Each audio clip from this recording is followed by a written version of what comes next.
Wow, how we got started then? That's a long question. We're going to rewind the clock back to 2008. Can you tell us a little bit about how you got started? Sure. I was 10 years old. The church had a vision for 40 years from the previous pastor to have a family life center. Gailen, with his vision, he wanted to bring that to fruition. For the most part, many of us didn't have anybody to encourage us. I had none who went before me. And I had to look at my surroundings. And God gave me that gift to see the future. I remember the 102nd Airborne driving down my street in a tank when we had what others will say the riots. And that's what I lived, being occupied and folk taken away and incarcerated on what used to be a little park island. It became an island where they could incarcerate black folk and keep them over there on the other side of the water, and they couldn't go nowhere. These are all kind of stories most young people have never heard. Thank God only happened to me once in my lifetime.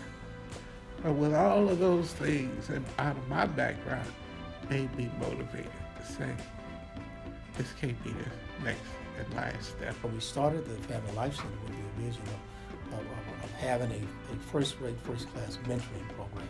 7-8 years ago, I get a call, and it's from the good Reverend, and he's saying, I need you to come here and bring your gifts into our community. We met, and I quickly found that this was, the term kindred spirit. Reverend Reevers found Tony. I'm not even sure how that all happened. I think he might have read an article, or I'm not really sure, but these two giants got together, and instantly there was a connection that was undeniable. We would get together and they'd go, he's just like you, Tony, I don't know if this is politic to say, but they would go, man, you're the white Reverend Reevers, or he's the black Tony LaRae. And because we both have such a passion and dedication for what we do. One day I read an article by a man named Jayson where he compared indigenous initiation rites to gang initiation rites. It turns out that to be considered a homie in a street gang in Los Angeles, you go through the same exact process that that Maasai youth go through to be considered a warrior in their tribe. And so light bulbs started going off, and it's our youth need some deeper grounding in some kind of a cultural tradition than we're offering them. I was lost. I was all into the streets. I lost a lot of friends to gang violence, and I was stuck in that world for a very long time. So my heart began to become real cold. We run towards the ones that others run away from, and we believe that it's never too late, and we don't give up on any young person. Just because they're teenagers doesn't mean that it's over, that there's no hope in there. Through Experimentation and failing and screwing it up a lot of times, and then figuring out new ways to do it, we came upon 4 key elements to really changing a kid's life, helping kids transform their lives. One is a mentor. Another is community.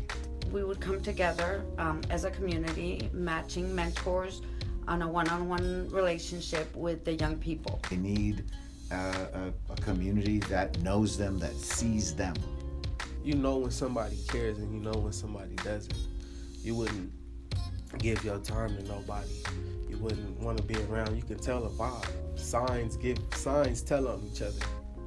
So I knew right then and there, those men in my life just really really cared, and these are the men that were gonna help me get to my next level.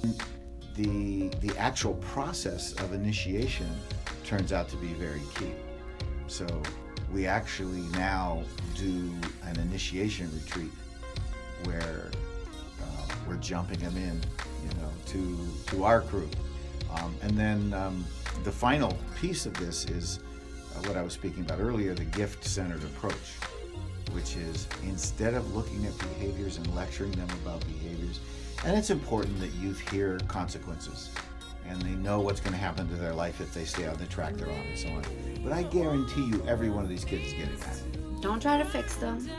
Don't try to lecture them. Don't try to be another adult who's trying to catch them doing something wrong. But be the person who's just going to be there. It's Salbon. It's seeing their gifts.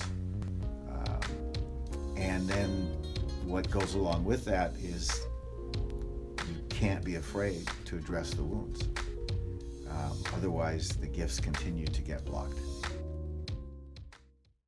Our vision began to grow and begin to broaden, and then as we began to see the health impact, the negative health impact of our communities, we felt that we needed to address the health issue.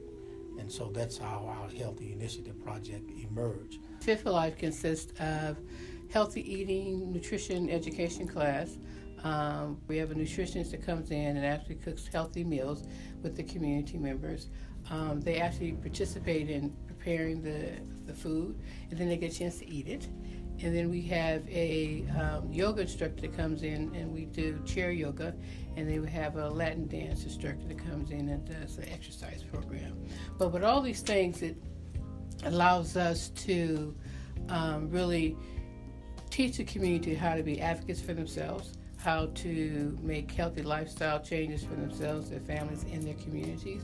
And our goal is for them to take the information that we give them and spread it back to their communities and to their families. I think about 3 or 4 years ago, Ralph's Market, which was on King Boulevard and Western, moved out of the neighborhood, which means that there are fewer opportunities for our community to access proper food. And so having a community garden, I think, helps to alleviate the stress of trying to find healthy fruit and vegetables. Some of my families would bring their children, their small kids, and they love to be in the kitchen cooking. They love preparing something that they ate. And we know that young people, the little people, the kids, they do what they see adults do. I believe that we put on this earth not for ourselves, but for other people. And I want my son to understand that when he grows up, it's not about him, it's about helping somebody else. Each one teach one. I think it's important for all of us that have been working in the community and that continue to work in the community to have people to come behind us that are able to do the same work that we've done, and find people that are passionate and really have really excited about healthy living. The bottom line is this, is nobody is going to save us from us but us. And that's the message that I think we need to communicate. That's the message that we need to own. How I see the garden, I see an expansion of our garden so that we can offer more. I also see more volunteerism in our garden.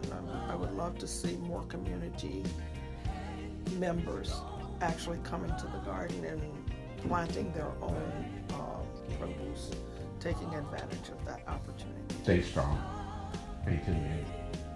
And this is more important than we as individuals. But it's about for our children, grandchildren, and even if you don't have no kids, it's about your own safety and welfare. I would like to just share that I have deep love and respect for my friend, Reverend Reevers. And if anybody deserves to have an institution named after him, it's that man. So I'll say directly,